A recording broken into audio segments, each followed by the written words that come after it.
Fan. It's Joe Francis here, coming at you with another extra point. It's been a while since I had a moment to talk about something, but I think everything that's been talked about on the show. So if you haven't watched the show, make sure you watch the show. There's been a lot of cool episodes, a lot of cool things happen, including the trash packet. For this video, make sure you like and hit the like button, share with a friend if you like, and subscribe to the channel. That is the thing that we need the most. But that being said, coming to you to talk about the Redskins. So obviously everybody knows, if you live it under a rock you don't know, but everybody knows about the political protests going on, racial equality, things that happened 60 years ago are still being protested 60 years later, and then some.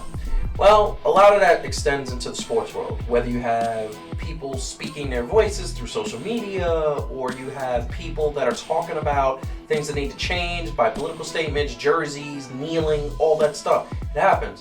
But I feel like one of the things that just kind of gets swept under the rug is team logos. Well, enter the Washington Redskins. After decades, and I mean decades, I'm talking since the late 80s, Native Americans, something that I call that is a part of my heritage, the Washington Redskins are being forced, and I say forced because it finally took a bunch of sponsors to convince Dan Snyder, the owner of the Redskins, that it is time to reevaluate the Redskins position on their logo.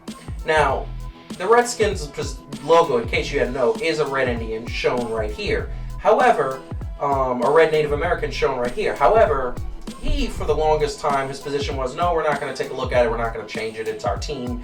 Our team is a part of NFL culture, it's part of American culture, and we're honoring the Redskins. Many Native American tribes have not felt that way and have called for it to be changed. And you would think, any NFL team as old as the Redskins, and, truthfully, they're not that good and haven't been good for a long time, very good point there, would say, maybe it's time to take this opportunity to be a little innovative, to say, hey, what this could lead to. People like it. Let's get fun. Let's get fun with the logo. It worked for the Clippers in the NBA. And most recently, it worked for the Jaguars. The Jaguars actually are a pretty top merchandising seller in the NFL, even though they suck.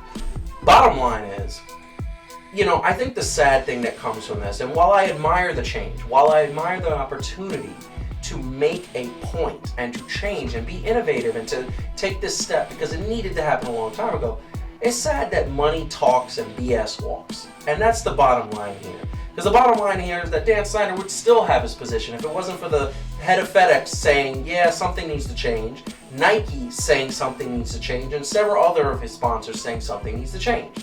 The only reason why Dan Snyder is caving is because, at the end of the day, his sponsors said so. And that just makes it very clear that sponsors and money rule the NFL, which I think is the problem with the NFL. That's one of many. That being said, it is change, and it is change in the right direction. It is positive change, and I think it's a good change. And whatever form it comes, it's still change, and it's still good change. So I will give kudos to the Redskins organization to say, keep going, let's see what you come up with, because that needs to change. But in the meantime, it'd be nice if one day money doesn't rule us so much, because clearly money talks. That being said, this has been Joseph Francis. Hit the like button if you can below. Subscribe to the channel if you haven't. And by the way, follow us on social media at Fan2Fan Show, Twitter, Instagram, and Facebook. Thank you very much for listening. This was another Fan2Fan Extra Point.